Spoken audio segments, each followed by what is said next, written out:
బంగ్లాదేశ్ రాజకీయ చరిత్రలోనే అత్యంత కీలక పరిణామం చోటు చేసుకుంది. ఏకంగా ఆ దేశ మాజీ ప్రధాని షేక్ హసీనాను ఢాకా ట్రిబ్యునల్ దోషిగా నిర్ధారించి మరణశిక్ష విధించింది. జూలై 2024లో జరిగిన తిరుగుబాటు సమయంలో క్రూరమైన అణచివేతకు ఆమెనే బాధ్యురాలిగా పేర్కొంది. ఈ తిరుగుబాటే చివరికి ఆమెను పదవి నుంచి దిగిపోయేలా చేసింది. ఇప్పుడు మరణశిక్షకు కారణమైంది.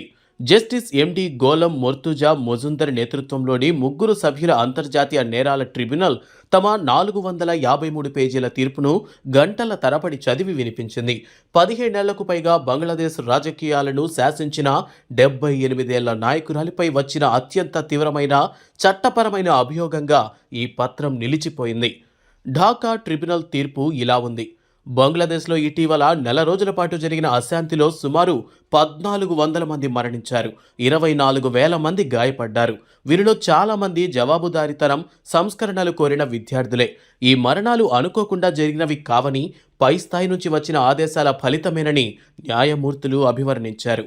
జనాన్ని చెదరగొట్టడానికి హసీనా ప్రభుత్వం తుపాకులు, తూటాలు, చివరికి హెలికాప్టర్ ఆపరేషన్లను కూడా ఉపయోగించిందని వారు ఆరోపించారు. ఈ పద్ధతులు ప్రజాందోళనల అణిచివేత కంటే యుద్ధ సమయంలో అణిచివేతను గుర్తుకు తెచ్చాయని అన్నారు న్యాయమూర్తులు. నిరసనకారులపై హెలికాప్టర్ల వాడకానికి హసీనా ఆమోదం తెలిపినట్లుగా ఆమెకు దక్షిణ ఢాకా మున్సిపల్ కార్పొరేషన్ మాజీ మేయర్కు మధ్య జరిగిన ఫోన్ సంభాషణను ఒక న్యాయమూర్తి ఉదహరించారు. ఈ తీర్పు హసీనా బహిరంగ వ్యాఖ్యలపై కూడా ఎక్కువగా దృష్టి పెట్టింది. నిరసనలు ఉధృతంగా ఉన్నప్పుడు ఆమె చేసిన రజాకార్ వ్యాఖ్య ఉద్రిక్తతలను మరింత పెంచిందని తీర్పులో పేర్కొన్నారు. ఈ వ్యాఖ్యలు అసమ్మతివాదుల కేవలం విమర్శకులు కాదు, దేశద్రోహులు అనే సంకేతాన్ని పంపాయని న్యాయమూర్తులు అన్నారు. ఇది క్షేత్రస్థాయిలో భద్రతా దళాలు ఉపయోగించిన దూకుడు వ్యూహాలను చట్టబద్ధం చేసిందని వారు వాదించారు. 2024 జూలై 14న జరిగిన ప్రెస్ కాన్ఫరెన్స్లో విద్యార్థి నిరసనకారులను కించపరిచేలా ఆమె చేసిన వ్యాఖ్యలు కూడా ఆ తర్వాత జరిగిన హింసకు దోహదపడ్డాయని పేర్కొన్నారు. ఛార్జ్ షీట్లో హసీనా పేరు మాత్రమే లేదు.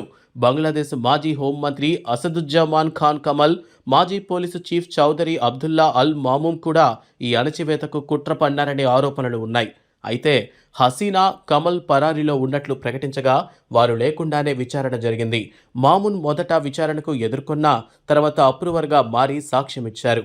ఈ సాక్ష్యం అణచివేత సమయంలో పైనుంచి వచ్చిన ఆదేశాల గురించి క్లారిటీ ఇచ్చిందని కోర్టు చెప్పింది. ఈ హింసకు హసీనానే మాస్టర్ మైండ్ అని చీఫ్ ప్రాసిక్యూటర్ మహమ్మద్ తాజుల్ ఇస్లాం అభివర్ణించారు. ఈ కేసులో 28 రోజులకు పైగా 54 మంది సాక్షులను ఢాకా న్యాయస్థానం విచారించింది. వారిలో తుపాకీ కాల్పుల నుంచి తప్పించుకున్న విద్యార్థులు, పిల్లలను కోల్పోయిన కుటుంబాలు, గాయపడిన వారికి చికిత్స చేసిన వైద్యులు, అణచివేత సమయంలో ఒత్తిడిని ఎదుర్కొన్న అధికారులు కూడా ఉన్నారు. అల్లర్ల సమయంలో చాలా మందికి కలిగిన బాధకు ఈ తీర్పు మొదటి అధికారిక గుర్తింపుగా భావిస్తున్నారు. జరిగింది ఇది. 2024 ఆగస్టు 5న తన ప్రభుత్వం కూలిపోవడానికి కొన్ని గంటల ముందు హసీనా బంగ్లాదేశ్ నుంచి పారిపోయారు. అప్పటి నుంచి ఆమె భారతదేశంలో నివసిస్తున్నారు. కమల్ కూడా మన దేశంలోనే ఆశ్రయం పొందుతున్నట్లు భావిస్తున్నారు.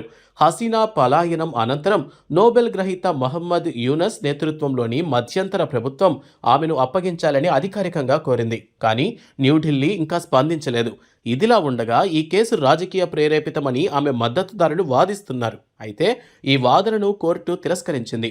సాక్ష్యాలు, వాంగ్మూలాలు దాఖలైన హింస తీవ్రతపై తమ తీర్పు ఆధారపడి ఉందని చెప్పింది.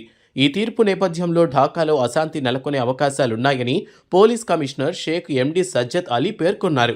అందుకే హింస, దహనం లేదా పోలీసులపై దాడులకు పాల్పడే వారు కనిపిస్తే కాల్పులు జరపాలని ఉత్తర్వులు జారీ చేశారు.